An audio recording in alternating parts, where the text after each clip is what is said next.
जगह दिव्य महापुरुषों के दर्शन हुए। दिन तो गंगा जी की धारा से 12-1 का समय होगा, जंगल ऐसे खंडहर बारंडा था, उसमें पड़े थे। देखा सामने से, पहले तो भारी सुगंध आई, मतलब ऐसी हमने कहीं सुगंध सृष्टि में देखी ही नहीं। फिर देखा गंगा की धारा से प्रकट हो रहे और हमारी तरफ आ, हम जैसे जैसे वो आते जा रहे वैसे वैसे जड़ होते जा रहे। हमारा शरीर हिल नहीं सकता, बिल्कुल जड़ता भाव एकदम। ज्ञान पूरा है, चेतना पूरी है, हिल नहीं सकते। आए, हमारा सर अपनी गोद में लिया, ऐसे सहलाते हुए एक मंत्र बोले, वो अब भी जपते हैं। थोड़े समय वो अब भी जपते, क्योंकि महापुरुष का दिया हुआ, किसी लाभ से नहीं, पर भगवान ही तो उस महापुरुष के रूप में आए और उन्होंने दिया। बस केवल सर में से हाथ फिराते रहे। कई ऐसे महापुरुषों के जो बड़े ही दिव्य, तो अपने आप आपको संतों का सानिध्य मिल जाएगा यदि अहंकार रहित और भोग, इंद्रियों के जो भोगे जाते हैं इनका त्याग, ये 2 बातें जरूरी है। कबीरदास जी कहते हैं, चदरिया जैसी की तैसी धरि दीनी। अपनी सुधा निधि में लिखा हुआ है, धरोहर की तरह ये शरीर गंदा ना होने पाए। आप लोग बड़े भाग्यशाली हैं जो आपको वैराग्य मार्ग मिला है, कोई छोटी मोटी बात नहीं है। अब जरूरत बस 2 बातों की है, ना तो साधन का, ना संपत्ति का अहंकार न हो, और किसी भी इंद्रिय का शास्त्र विरुद्ध भोग न हो, तो आपके ऊपर अपने आप कृपा बरसती चली जाएगी। वैसे भगवान की कृपा अहेतुकी है, वो दीन पामर विषयी पुरुषों पर भी बरसती है, पर संतों की कृपा विशेष उन्हीं पर होती है। इसीलिए एक जगह और भागवत में लिखा हुआ है कि जो धन संपत्ति रहित दरिद्र है उस पर महापुरुषों की विशेष कृपा होती है। इसलिए भगवान ये अहंकार नष्ट कर देते हैं। हमारा कुछ है तो जब पता लगाए अंदर, तो इष्ट गुरु के सिवा कुछ नहीं हमारे पास, भगवान के सिवा कुछ नहीं, प्रियालाल के सिवा कुछ नहीं, तब विशेष कृपा प्राप्त होती है।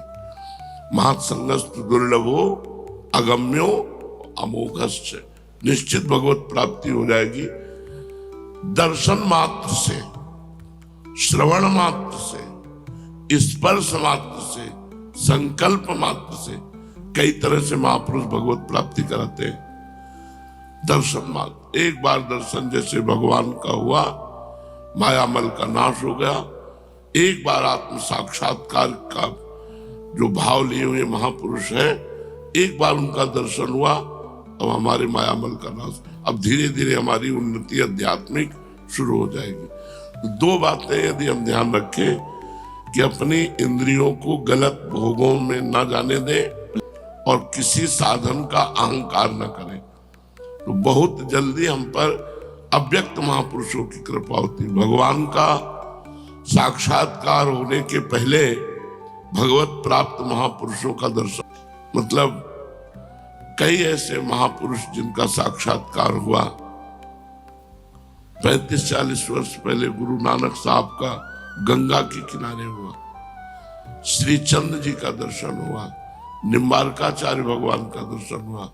महाप्रभु ने तो दर्शन दे के ही हमें घसीटा, यहां से लेकर के जुगल घाट तक, कृष्ण कृपा धाम से लेकर जुगल घाट तक केवल महाप्रभु ही नेत्रों में छाए रहे। जब तक महापुरुषों का सानिध्य नहीं मिलता, तब तक भगवत दर्शन का रास्ता नहीं मिलता। वही रास्ता देते हैं। हमें भोगों से रहित रहना है। जितने से प्राण पोषण हो जाए उतना भोजन, जितने में जीवन चल जाए उतनी नींद, नहीं अधिक से अधिक भगवान का नाम जप, तो विशेष विशेष महापुरुषों का सानिध्य मिलेगा जो भगवदानंद से भी बढ़कर है। कई संतों ने तो कहा हम वैकुंठ नहीं जाना चाहते क्योंकि वहां सत्संग नहीं मिलेगा। मृत्यु लोक में आपकी लीला कथा, आपकी गुण महिमा, आपका सत्संग मिलता है, लेकिन प्रभु वैकुंठ में ये नहीं मिले। तो मुझे लगता है मुझे बार बार जन्म दो और बार बार मैं आपकी चर्चा सुनूं, कहूं, नाम कीर्तन करूं, नाचूं, गाऊं, आप में ही रमण करूं। जी। सत्पुरुष दीन वत्सल होते हैं। अर्थात जो सांसारिक संपत्ति एवं साधन से भी हीन हैं, उन्हें भी अपनाते हैं। ब्राह्मण, यद्यपि हम आपके शुभागमन और शुभ दर्शन से ही कृत हो गए हैं, तथापि आपसे उन धर्मों के साधनों के संबंध में प्रश्न कर रहे हैं जिनको मनुष्य श्रद्धा से सुन भर भी ले तो भी इस और से भयदायक संसार से मुक्त हो जाए।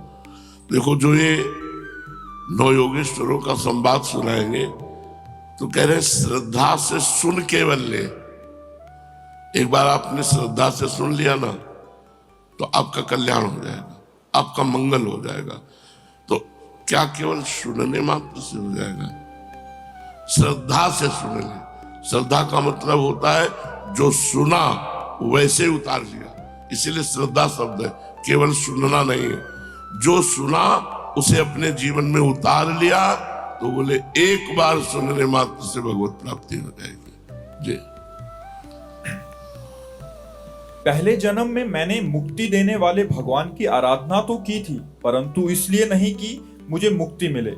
मेरी आराधना का उद्देश्य था कि वे मुझे पुत्र रूप से प्राप्त हो। अब देखो, वसुदेव जी महाराज को भगवान श्री कृष्ण पुत्र रूप में प्राप्त है। भगवान श्री कृष्ण मोक्षाधिपति है। इतनी मुक्ति तो सबको चाहिए, ना अपने शरीर से राग, न किसी अन्य शरीरों से राग, न किसी भोग की इच्छा, न किसी मान प्रतिष्ठा की इच्छा। अगर द्वंद्वों से मुक्ति नहीं मिली, देखो जो ज्ञानी की स्थिति वर्णन की गई है वही प्रेमी की स्थिति वर्णन की गई है। जहां हम ज्ञानी महापुरुष की स्थिति का तो बोले माना पमाना तुल्यो, तुल्य निंदात्म संस्तुति, मान अपमान में समान, निंदा स्तुति में समान। तो सेवक जी महाराज कह रहे शत्रु मित्र समझान, मान मान अपमान सम, दुख सुख लाभ नहानि, यह जो कृपा हरिवंश की। ये मुक्ति, हम समस्त द्वंद्वों से मुक्त होंगे तभी प्रेम प्राप्त कर सकते हैं। द्वंद्वों में पिसता हुआ व्यक्ति प्रेम का अनुभव नहीं कर सकता। द्वंद्वैर विमुक्ता सुख दुख संगई गच्छन्त मूढ़ा पदमव्ययम तत्, वो अव्यय पद का अधिकारी होता है, वो ज्ञानी विवेकी पुरुष जो मूढ़ता रहित है। जी। मेरी आराधना का उद्देश्य था कि वे मुझे पुत्र रूप में प्राप्त हों। उस समय मैं भगवान की लीला से मुक्त हो रहा था। सुव्रत, अब आप मुझे ऐसा उपदेश दीजिए जिससे मैं इस जन्म मृत्यु रूप विहावा संसार से, जिसमें दुख भी सुख का विचित्र और मोहक रूप धारण करके सामने आते हैं, अनायास ही पार हो जाऊं। श्री सुखदेव, देखो कितनी सुंदर बात है। संसार का प्रत्येक सुख जिसे तुम समझते हो वो दुख है। टोटल दुखालयम अशाश्वतम। किसी भी इंद्रिय का संयोग जो तुम्हें सुख लग रहा है, तुम समझते नहीं, ये भगवान की माया के प्रभाव से लग रहा है। वस्तुतः देखो, वसुदेव जी कह रहे हैं वो दुख रूप है और भगवान भी कह रहे हैं दुखालयम। तो हमें चाहिए जब हमारी इंद्रियां गलत चेष्टा, गलत मार्ग, गलत भोगों की इच्छा करें, उसी समय उनका दमन करें। इंद्रियों का दमन कैसे किया जाता है? नाम जब चल रहा है और बार बार वो हमारे अंदर इच्छा प्रकट हो रही, उस इच्छा को बार बार हटा रहा है। नाम जब चल रहा, माना ही नहीं अंत तक उस इच्छा को, तो वो इच्छा नष्ट हो जाएगी। वो 10 बार 100 बार मन पेश करेगा, हमें मानना ही नहीं। एक बार की बात कैकेयी जी ने हटा दी। मंथरा से कहा अगर दोबारा बोली तो तुम्हारी जबान काट लूंगी। जैसे दोनों आंखें व्यक्ति को प्रिय होती है, ऐसे मुझे भरत और राम प्रिय है। लेकिन जब दोबारा बोले तो कैकेयी जी काट नहीं पाई और उस बात को काटना होगा भजन बल से। अगर आपका भजन नहीं चल रहा तो जो चल रहा है उसी का मनन हो रहा है, वो सब गंदा हो रहा है। आपको भगवदानंद का अनुभव नहीं हो रहा, उसका कारण है मन का विषयों का स्फुरण। जब तक ये बंद नहीं होगा, स्फुरण भी नहीं होता। ऐसा नहीं होता कि मन भूत भविष्य का चिंतन कर रहा है या भोगों का स्फुरण, कुछ नहीं, शांत जो चला रहे हो वही चल रहा है। पर ये आज थोड़ी चलेगा। अभ्यास योग युक्तेन चेतसा नान्यगामिना, जब हम बहुत अभ्यास करेंगे तब हमारे अंदर ये स्थिति आएगी कि शांत एकदम, बोलने का इच्छा नहीं, खाने की इच्छा नहीं, सोने की इच्छा नहीं, मिलने की इच्छा का नाश ही मोक्ष है, इच्छा ही बंधन है। सकल कामनाहीन जे राम भगति रसलीन, जाहि न चाही कबों कछु, चाहना ही इच्छा ही यही बंधन है, यही भगवद विमुखता है। उत्तम बात है इच्छाओं का भगवान के चरणों में समर्पण कर देना। और कर पावे न कर पावे, आप तो वृंदावन वासी, विरक्त मार्ग भगवत उपासी, चाहे भले गृहस्थ हो लेकिन यहाँ सब विरक्त है, क्योंकि सब प्रियालाल के लिए आए हुए हैं। जी सुब्रत, अब आप मुझे ऐसा उपदेश दीजिए जिससे मैं इस जन्म मृत्यु रूप व्यावा संसार से, जिसमें दुख भी सुख का विचित्र और मोहक रूप से धारण करके सामने आते हैं, अनायास ही पार हो जाऊं। श्री सुखदेव जी कहते हैं, राजन, बुद्धिमान वसुदेव जी ने भगवान के स्वरूप और गुण आदि के श्रवण के अभिप्राय से ही ये प्रश्न किया था।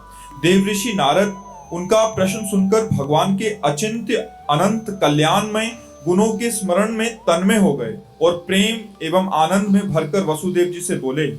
नारद जी ने कहा, यदुवंश शिरोमणे, तुम्हारा ये निश्चय बहुत ही सुंदर है, क्योंकि ये भागवत धर्म के संबंध में है, जो सारे विश्व को जीवन दान देने वाला है, पवित्र करने वाला है। वसुदेव जी, ये भागवत धर्म एक ऐसी वस्तु है जिसे कानों से सुनने, वाणी से उच्चारण करने, चित्त से स्मरण करने, हृदय से स्वीकार करने या कोई इसका पालन करने जा रहा हो तो उसका अनुमोदन करने से ही मनुष्य उसी क्षण पवित्र हो जाता है, चाहे वो भगवान का एवं सारे संसार का द्रोही ही क्यों ना हो। कितनी बड़ी बात कह दी।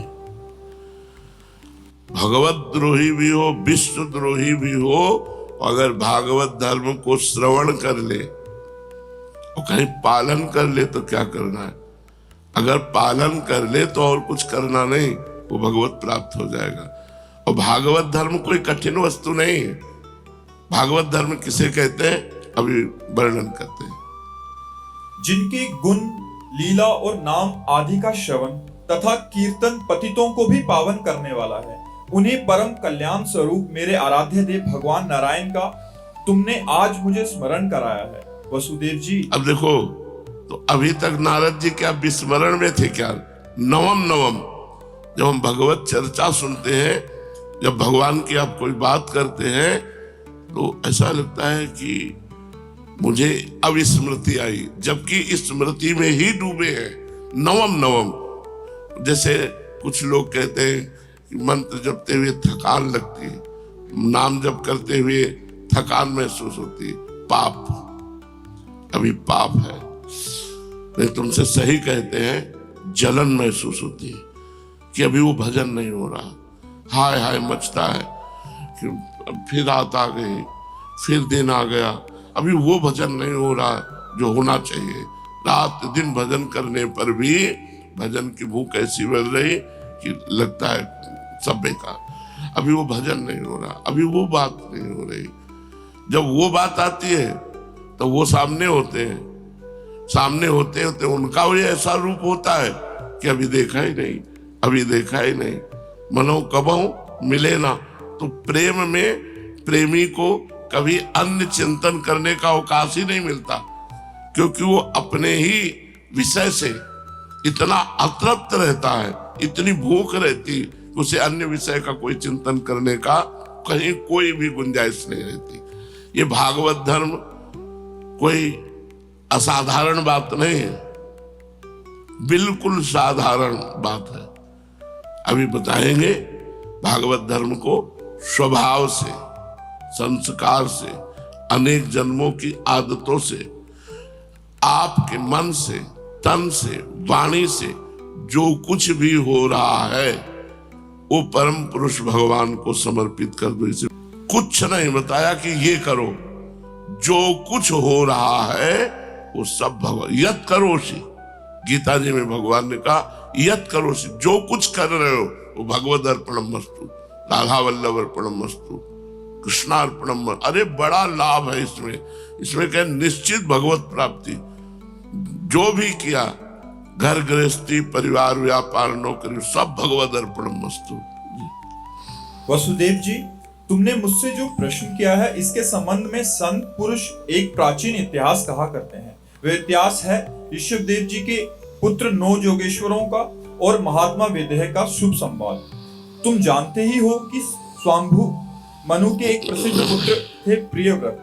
प्रियव्रत के आग्निद्र के नाभि के पुत्र हुए हैं ऋषभदेव जी। शास्त्रों ने उन्हें भगवान वासुदेव का अंश ही कहा है। मोक्ष धर्म का उपदेश करने के लिए उन्होंने अवतार ग्रहण किया था। उनके 100 पुत्र थे और सबके सब वेदों के पारदर्शी विद्वान थे। उनमें सबसे बड़े थे राजऋषि भरत। वे भगवान नारायण के परम प्रेमी भक्त थे। उन्हीं के नाम से ये भूमिखंड, जो पहले अजनाब वर्ष कहलाता था, भारतवर्ष कहलाया। ये भारतवर्ष भी एक अलौकिक स्थान है। अलौकिक स्थान। महाभारत में हमने पढ़ा कि इसमें जन्म होना बहुत सुकृतवानों का काम। गंगा यमुना के मध्यवर्ती देश में, भारत में भी गंगा यमुना के मध्यवर्ती क्षेत्र में वास करना या जन्म लेना ये बहुत सुकृतवानों का। भारत पर जन्म, भारत में ये धर्म प्रधान देश है, यहाँ भगवत प्राप्ति का मार्ग है, अन्यत्र नहीं। अन्यत्र तो भोग विलासिता और नरक स्वर्ग, बस इतनी चर्चा है, भगवत प्राप्ति या मोक्ष आदि की चर्चा नहीं। ऋषि भरत ने सारी पृथ्वी का राज्य भोग किया, परंतु अंत में इसे छोड़कर वन में चले गए। वहां उन्होंने तपस्या के द्वारा भगवान की उपासना की और 3 जन्मों में भगवान को प्राप्त हुए। भगवान ऋषभदेव जी के शेष 99 पुत्रों में 9 पुत्र तो इस भारतवर्ष के सब और स्थित 9 द्वीपों के अधिपति हुए और 81 पुत्र कर्म कांड के रचयिता ब्राह्मण हो गए। शेष 9 सन्यासी हो गए। वे बड़े ही भाग्यवान थे। उन्होंने आत्मविद्या संपादन में बड़ा ही परिश्रम किया था। अब देखो यहां ध्यान देना है, परिश्रम शब्द है। भगवान की कृपा से साधन में तन्मयता होती है। बिना साधन के कृपा का अनुभव आज तक किसी को नहीं हुआ। साधन का अहंकार होने पर कृपा का अनुभव किसी को नहीं होगा। साधन और कृपा, साधन में इतना परिश्रम होना चाहिए, मतलब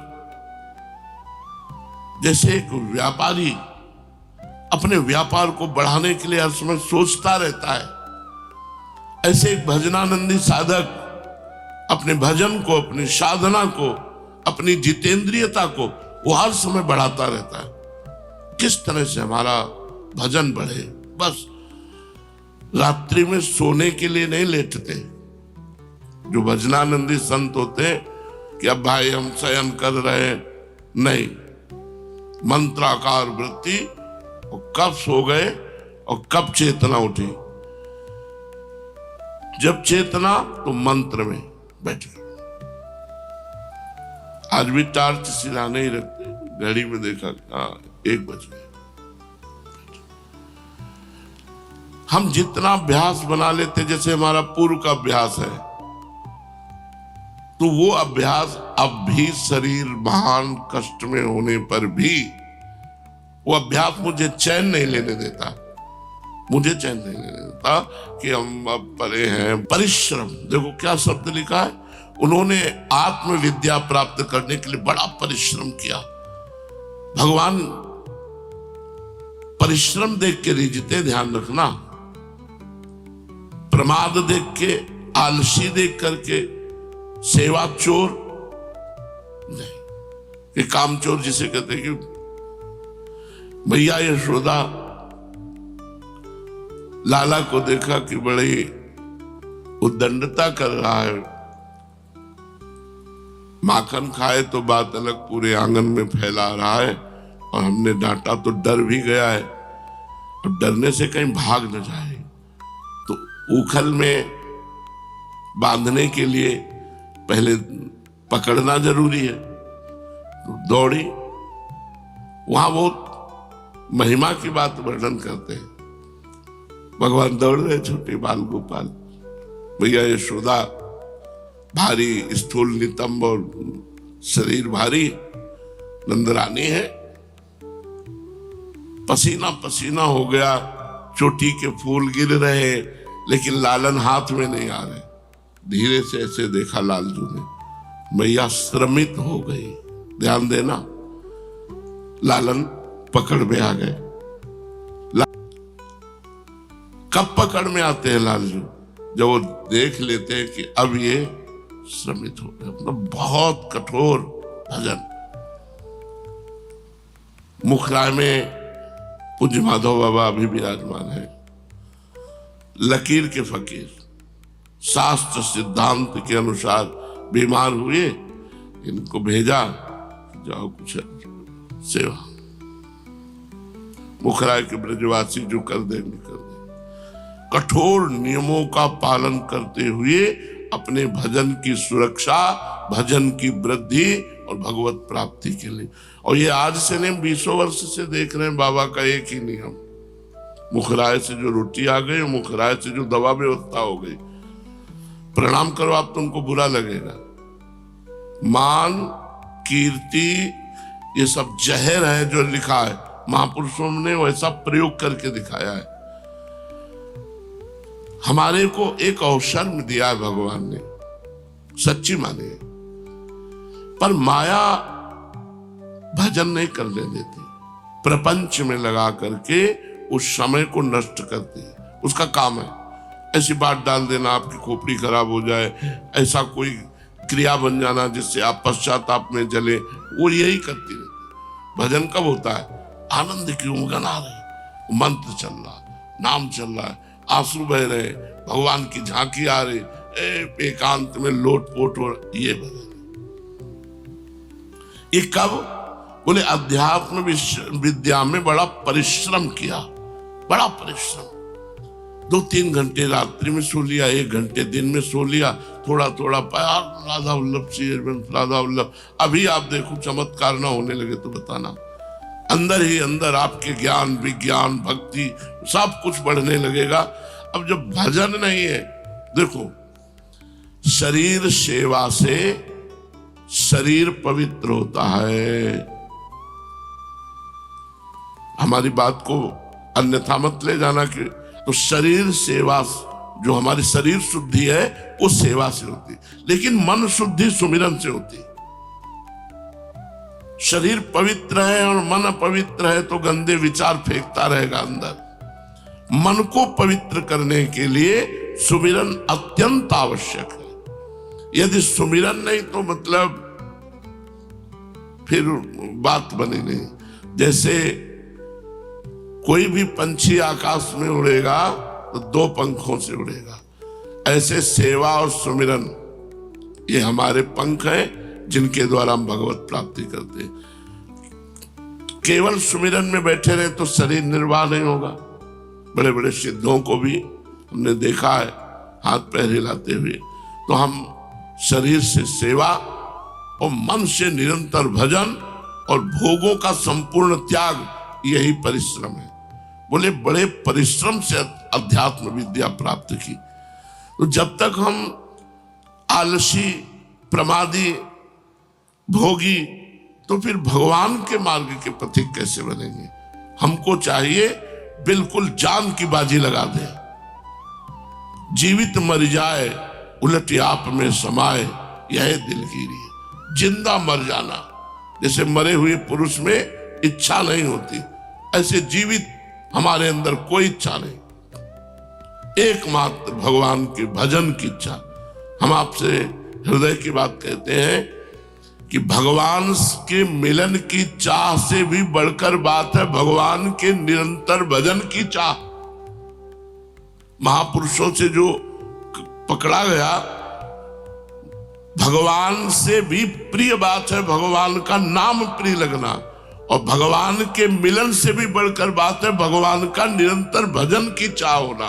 भजन, ये हम महापुरुषों की बातें बता रहे हैं। अपने को लगता है यार भगवत प्राप्ति हो जाए, झंझट खत्म हो जाए, काम करो तो लोभ मोह मन। भगवत प्राप्ति अक्रूर जी को हुई, उसे मंतक मणि लेकर के चले गए काशी, भगवान से दूर। खास भगवत प्राप्ति तो है ही है, लेकिन अगर भजन नहीं है तो भगवत प्राप्ति का रंग नहीं आएगा। जिसको भगवत प्राप्ति हुई भजन आनंदी और भजन में डूबा भगवान की दिव्य लीला है, और भजन में डूबा भाव देह से भगवान की दिव्य लीलाओं में, और भजन में डूबा प्रिया प्रीतम उनके अधीन हो गए। जैसा वो चाह रहे वैसे प्रिया प्रीतम खेल रहे। तो परिश्रम शब्द आया है कि उन्होंने अध्यात्म विद्या के लिए बड़ा परिश्रम किया। आप ये सुबह से उठकर शौच स्नान आदि क्रिया, ये सब भजन है, क्योंकि हम प्रभु के लिए कर रहे हैं। तो हमें चाहिए आलस्य और प्रमाद छू न जाए, और खान पान से थोड़ा उदासीन रहे। भजन सरस, भोजन जिसका नीरस, पक्की बात समझ लो। और जिसका भोजन सरस उसका भजन नीरस। परिश्रम शब्द है, अगर आप साधना में परिश्रम नहीं करेंगे तो प्रमाद स्थिति आपके अंदर रहेगी, शरणागत स्थिति नहीं। ध्यान रखना, एक शरणागति के बहाने प्रमाद को पुष्ट करते रहते हैं। काहू के बल भजन को, काहू के आचार, व्यास भरोसे कुंवर के, सोवत पांव पसार। ये दोहा किस कोटि का भरोसा है वह अभी नहीं। संपूर्ण रागों का त्याग होकर लाडली के चरणों की ठसक, यही तो भजन है। हर समय हर समय तो हमें प्रमाद स्थिति नहीं धारण करनी, हमें परिश्रम करना, पसीना चुहाना है भजन में। डट कर बार बार मन हटता है, बार बार नाम जप कर हृदय जलता है, हम उसे सहेंगे। काम क्रोध जला रहे, हम उसे सहेंगे। हम भूख प्यास सहेंगे, हम रात में जगेंगे, डट के भजन करेंगे। और इसी भगवत स्वरूप जगत को अपने आत्मा से अभिन्न अनुभव करते हुए पृथ्वी पर स्वच्छंद विचरण करते थे। उनके लिए कहीं भी रोक टोक ना थी, वे जहां चाहते चले जाते। देवता, सिद्ध, साध्य, गंधर्व, यक्ष, मनुष्य, किन्नरों, नागों के लोकों में तथा मुनि, चारण, भूतनाथ, विद्याधर, ब्राह्मण, गौओं के स्थानों में वे स्वच्छंद विचरते थे। वसुदेव जी वे सब के सब जीवन मुक्त थे। एक बार की बात है, इस अजनाब भारत वर्ष में विदेहराज महात्मा निमि बड़े बड़े ऋषियों के द्वारा एक महान यज्ञ करा रहे थे। पूर्वोक्त 9 योगेश्वरों द्वारा स्वच्छंद विचरण करते हुए उनमें उनके यज्ञों में जा पहुंचे। वसुदेव जी वे योगेश्वर भगवान के परम प्रेमी भक्त और सूर्य के समान तेजस्वी थे। उन्हें देखकर राजा निमि, आहवनीय आदि मूर्तिमान अग्नि और ऋत्वज आदि ब्राह्मण सबके सब उनके स्वागत में खड़े हो गए। विदेहराज निमि ने उन्हें भगवान के परम प्रेमी भक्त जानकर यथा योग्य आसनों पर बैठाया और प्रेम तथा आनंद से भरकर विधि पूर्वक उनकी पूजा की। वे 9 योगेश्वरों अपने अंगों की कांति से इस प्रकार चमक रहे थे मानो साक्षात ब्रह्मा जी के पुत्र सनकादि मुनीश्वर ही हो। राजा निमि ने विनय से झुककर परम प्रेम से उनसे प्रश्न किया। विदेहराज निमि जी से कहते हैं, भगवान, मैं ऐसा समझता हूँ कि आप लोग मधुसूदन भगवान के पार्षद ही हैं, क्योंकि भगवान के पार्षद संसारी प्राणियों को पवित्र करने के लिए विचरण किया करते हैं। जीवों के लिए मनुष्य शरीर का प्राप्त होना दुर्लभ है। यदि ये प्राप्त भी हो जाता है तो प्रतिक्षण मृत्यु का भय सिर पर सवार रहता है, क्योंकि ये संबंधुर है। इसलिए अनिश्चित मनुष्य जीवन में भगवान के प्यारे और उनके प्यार करने वाले भक्तजनों का, संत जनों का दर्शन तो दुर्लभ ही है। इसलिए त्रिलोक पावन महात्माओं, हम आप लोगों से ये प्रश्न करते हैं कि परम कल्याण स्वरूप क्या है और उसका साधन क्या है। इस संसार में आधे क्षण का दो बातें पूछी, परम कल्याण का स्वरूप क्या है और उसका साधन क्या है। परम कल्याण मतलब भगवत प्राप्ति, उसका स्वरूप क्या है। और उसका साधन क्या है। इस संसार में आधे क्षण का सत्संग भी मनुष्यों के लिए परम निधि है। योगेश, आधे क्षण का भी सत्संग परम निधि। ये सत्संग मिलना मतलब भगवान की विशुद्ध कृपा से सत्संग मिले, मतलब विशुद्ध कृपा। जब द्रवई दीन दयालु राघव तो साधु संगति पाइए, बैठ करके भगवत चर्चा होना बहुत बड़ी यज्ञ है, ये बहुत बड़ा कार्य है। इससे निश्चित मन की मन, आप लोग आए भी इसी से तो हो, सत्संग के प्रभाव से ही तो संसार का त्याग करके वृंदावनवासी भगवत उपासी बने हो जी। योगेश्वरों, यदि हम सुनने के अधिकारी हों तो आप कृपा करके भागवत धर्म का उपदेश कीजिए, क्योंकि उनसे जन्मादि विकार से रहित एक रस भगवान श्री कृष्ण प्रसन्न होते हैं और उन धर्मों का पालन करने वाले शरणागत भक्तों को अपने आप तक का दान कर डालते हैं। देव ऋषि नारद जी ने कहा, वसुदेव जी, जब राजा निमि ने उन भगवत प्रेमी संतों से ये प्रश्न किया तब उन लोगों ने बड़े प्रेम से उनका और उनके प्रश्नों का सम्मान किया और सदस्य तथा ऋत्विज के साथ बैठे हुए राजा निमि से बोले। पहले उन 9 योगेश्वरों में से कवि जी ने कहा, राजन, भक्तजनों के हृदय से कभी दूर न होने वाले अच्युत भगवान के चरणों की नित्य निरंतर उपासना ही संसार में परम कल्याण, आत्मिक क्षेम है और सर्वथा भय शून्य है। हाँ, परम कल्याण क्या है? 9 योगेश्वर में जो पहले योगेश्वर बोले, नित्य निरंतर, नित्य शब्दों का सारा खेल है, नित्य निरंतर भगवान श्री हरि के चरण कमलों की उपासना। कभी हम लीला गायन कर रहे हैं, कभी सेवा कर रहे हैं, कभी नाम जप कर रहे हैं, कभी नाम कीर्तन, नित्य निरंतर केवल उन्हीं की, भगवान श्री हरि। देखो, आस्वादनीय तो हरि ही है। आस्वादन केवल किशोरी जो करती है।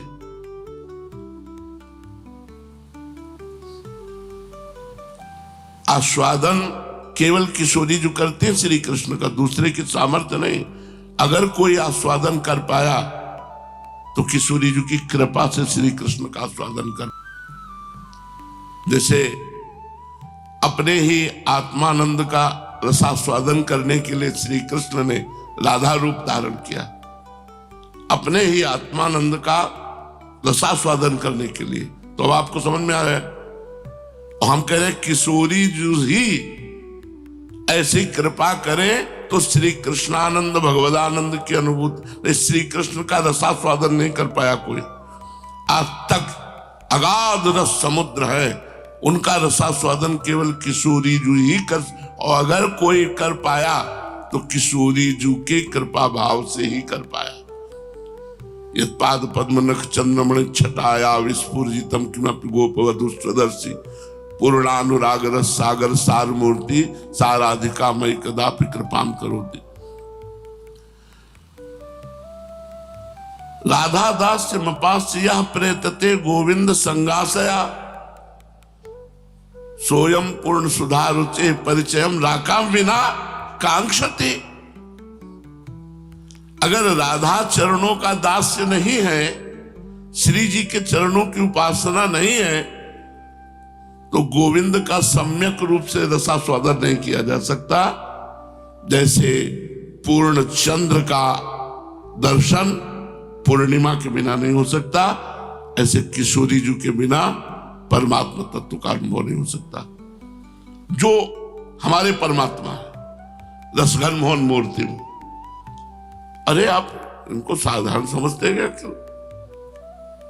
दृष्टैव चंपक लते चमत्कृतांगी, देखते ही चंपक लता की तरह चमत्कृत हो जाती है लाडली जो। ऐसे लालजू सुंदर है, ऐसे लालजू का रसास्वादन तो सिर्फ लाडली जू जैसे आत्मानंद का रसास्वादन करने के लिए भगवान राधा रूप हुए। प्रभु ही तो राधा रूप हुए, प्रभु के हृदय का आह्लादी तो राधा है। तो हम लोगों को तो बहुत बढ़िया मार्ग मिल गया।